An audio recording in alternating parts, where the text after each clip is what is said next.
Going back to when I was in Bible college, we had a little gas cooker to cook on, and we used to get a cylinder filled every second month. Money was very tight, and we didn't have the money to pay for a cylinder to be exchanged. And so we just had to go with what we could until we could get some money.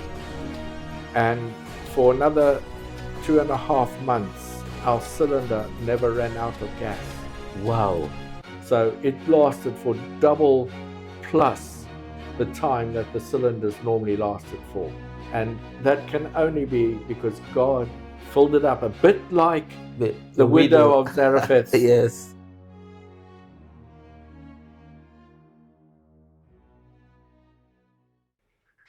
Hello, everyone, and welcome to Faith in God Alone Ministries. Today, I've got my wonderful brother Richard with us here today. Richard, welcome to the show. And can you tell our friends who you are? Thank you, Samson. My name is Richard Hadfield, and I'm a Christian who was born in what was then Southern Rhodesia, now is Zimbabwe, but we are now living in the United Kingdom. Okay, Richard, can you tell us how did you become a Christian? Becoming a Christian, I suppose, starts with my great-grandfather, because he was born in the UK, but then he moved as a young teenager to New Zealand. And then that's where he grew up and to adulthood. At about that time, in Southern Rhodesia, in Bulawayo, which is my birth city, was a man who was actually a great uncle of my mother.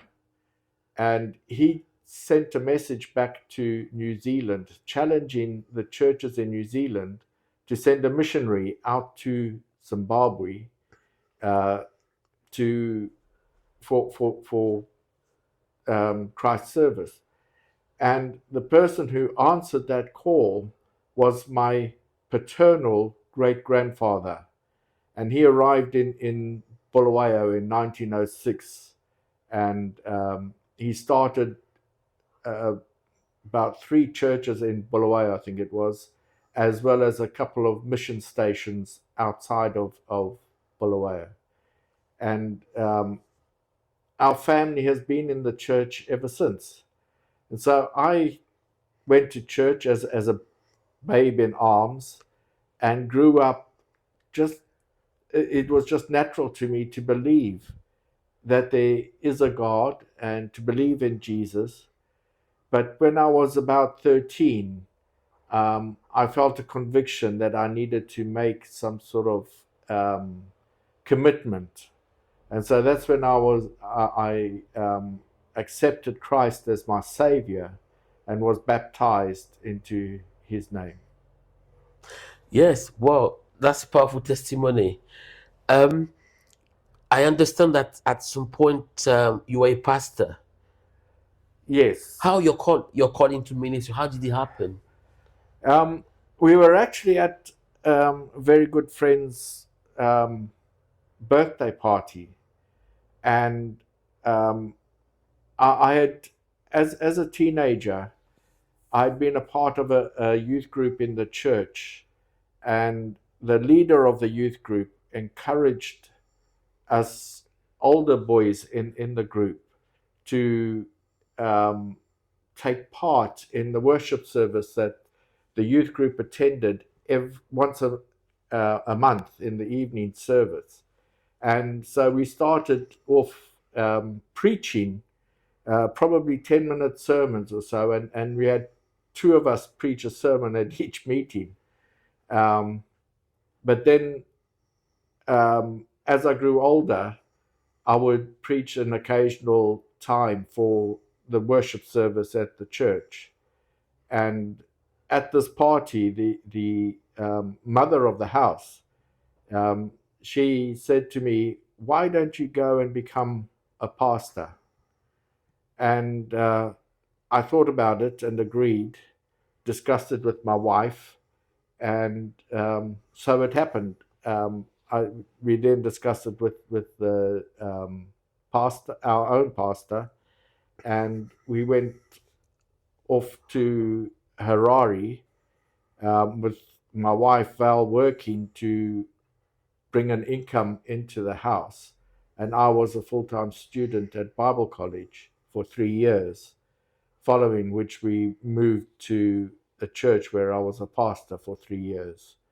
Um, During that time, I discovered that I wasn't really called to be a pastor, but a teacher.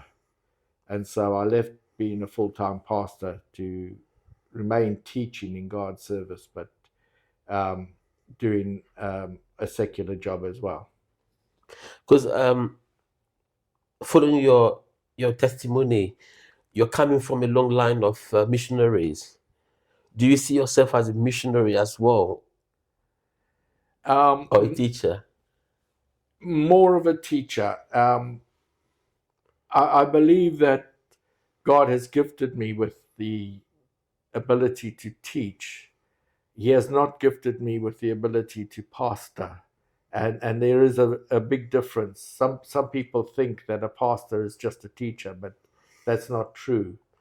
Um, Pastors have a lot more to do with perhaps one-on-one work with members of their congregation and others who have need of some spiritual counsel, which is what I'm not good at. So I prefer to teach rather than be a pastor. If you have just joined in, you are watching Faith in God Alone Ministries. And today I've got my brother Richard with me. Richard, if you don't mind telling us, what's your favorite Bible passage? Well, actually, I don't have a favorite Bible passage. I have a number of passages that I like to think about. Um, I really enjoy seeing in the historical records in the Bible how God worked with different people and the things that He did.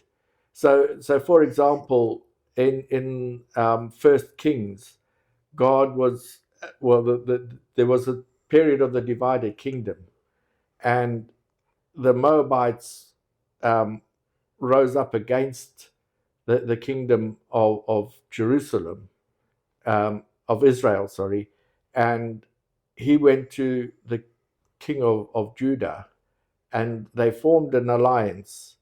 But the battle took place in the desert, and they ran out of water. And so they called in the prophet, and he told them that God said to make the valley full of ditches. And I can just see people standing back and saying, "What? Who does he think he is? Here we are fighting men, and we're supposed to dig ditches in the middle of the desert. What's that going to do? We haven't got water. It's not dust we want, but water." However, they obeyed because the king of Judah said, "Yeah, we'll do it." And the next day, having dug ditches, the next day there was water flowing in those ditches, such that they had everything that they needed. And as the sun rose on it, it glowed red, and the enemy thought that they had fought amongst themselves and that what they were looking at was a sea of blood. And so they left all their weapons at the behind and went to loot what they thought was a place that would have next to nobody in it, and so were defeated that way. And it just amazed me that God works in this way. Mm-hmm. The same as when he sent the prophet Elijah to the widow of Sherepeth, and also in Second Kings, this one. And the widow was destitute, totally destitute. And when Elijah came upon her, she was gathering sticks to make a fire over which she would cook the last of her flour into a cake for her and her son to eat. And then they were going to lie down and wait for starvation to take them. And Elijah said to them, God says, make me a cake first, basically. And if you do that, then your jar of flour will never run out and your oil will never run out either. And so the woman went away and did exactly as Elijah had asked her to. And God honored that.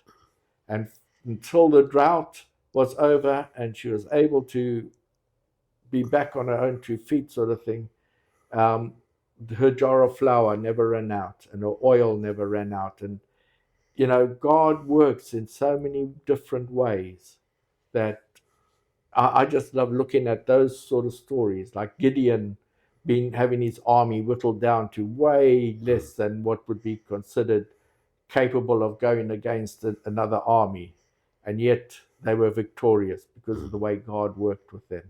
So that's what I don't have a single favorite passage. I have a whole Bible as a favorite passage. Okay. If you didn't have Jesus in your life, how would you feel about it? I honestly don't know. Jesus has been in my life in fact, I could say from the moment I was conceived or even before then, because my parents were Christians. They were faithful Christians, and my father was a lay pastor or a lay preacher as well. And, you know, I have just had Jesus in my life, as I say, right from the beginning. And he's never left me. There have been times when I've drawn away, and those times were not the best times in my life. But I think if I didn't have him in my life, I don't know how I would cope, because I rely on him and I trust him for everything. I know he's got my life planned for him, for me, and I rely on him to reveal the plan as and when he likes to reveal what part of it, and that's the way it is. So to not have Christ in my life would be disaster, I think. I don't think I could cope. I'd crawl into a bundle on the floor and cry, I think. I don't know. I like that. I don't know. I would be totally lost. Yes, that's linked to faith as well. How is your faith in Jesus has been helping you to cope with day-to-day realities? It is something that is almost automatic in some ways. And sometimes I kind of think, well, is my faith that strong? And, you know, before I went to Bible college, people were saying, well, how are you going to manage, you know, with everything? You've got 2 children. You won't be able to work because there's no such thing as part-time work. Well, there wasn't at that time. It's part-time work that one person could do and still attend college 5 days a week. And so we had to rely on God, and we thought our faith was strong. But as we went through this period of time when I was in college, not earning an income, we saw God do so many things for us that we can only describe as God looking after us through our faith. And he really, really did support us that way. And then when we decided to come to the United Kingdom, the doors were being opened before we even knew they were there. Wow. God was putting everything in place for us to come. And when we got here, he just made sure we could stay. And this is where we've been for 25 years now. Wow. So, and every step of the way, it's God has been with us, providing for us, and just keeping us safe and sound. Wow. That's powerful. Have you got a specific miracle that you would like to share with us? Something that you experienced from the Lord? Yes. Going back to when I was in Bible college, we had a little gas cooker to cook on, and we used to get a cylinder filled every second month. And to do that, we'd phone up the company, and they'd bring out a cylinder full of gas and take away our empty one. And you'd worked on an exchange system like that, and we had to pay for it. But money was very tight, and we didn't have the money to pay for a cylinder to be exchanged. And so we just had to go with what we could until we could get some money. And for another 2.5 months, our cylinder never ran out of gas. Wow. So it lasted for double plus the time that the cylinders normally lasted for. And that can only be because God filled it up, a bit like the widow of Zarephath. Yes. Wow. Jar of oil and flour. God just, we had so many things like that during that time where God just, when we were right on the point of having no food in the house, food would arrive. Yeah. Wow. And we'd pray to God about it, and He never failed us once. Wow. Wonderful. To Him be the glory. Absolutely. Richard, we're going to finish now. For our friends that are watching us, what's your last word for them? I think if you believe in God and you put your trust and your faith in Him, although times can be tough, times can be difficult, times can be trying, just keep with God, because like I've shared when I was in Bible college, and through that time of 3 years, we had so many instances where we were really short, but God always supplied. God will not only supply your physical needs, though. He will also supply your spiritual and emotional needs. He will meet you where you let Him meet you. So as a parting thing, open up to God and let God have His way in your life. If you've been watching this powerful testimony from Richard and that you found this video useful, if you want to comment, if you had similar experience like Richard did, that you like to put a comment there, please feel free to do so. Richard, thank you ever so much. Thank you. Thank you for watching. Take care. Bye. Bye.